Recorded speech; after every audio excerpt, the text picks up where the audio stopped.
הסרטון הזה מוקדש לעומרי רונן ולאנשי אחים לנשק. אתם חושבים ששכחנו, אבל ההיסטוריה ממש לא שוכחת. ראיתי את עומרי רונן מופיע באולפן שישי ומדבר על זה שצריך לגייס את החרדים. תגיד עומרי, אתה חושב שאנחנו מטומטמים? אני באופן אישי הייתי איתך בפאנל ביולי 2023 שבו אתה אמרת שהודעת לצוות שלך בסיירת שאם החוק של הסבירות יעבור אתה תפסיק להגיע למילואים.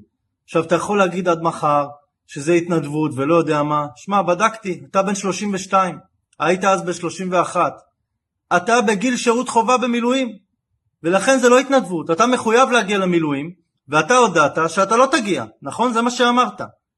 אז אתה זה שעכשיו התקשורת בוחרת להיות הכוכב שידבר, אתה דמות שהיא תדבר על גיוס, אתה תדבר על גיוס. אתם צריכים להתבייש על מה שאתם עשיתם. לא מגיע לכם לא את הנשיא ולא שום דבר, לא משנה על מה שעשיתם אחרי זה, זה לא משנה וזה לא יעזור, כי אתם החלשתם את הצבא.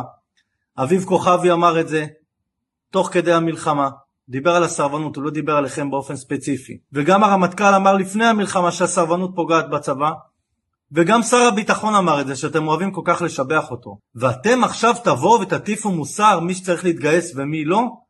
בוודאי שהחרדים צריכים להתגייס. בוודאי שגם הערבים צריכים לעשות שירות לאומי ואזרחי.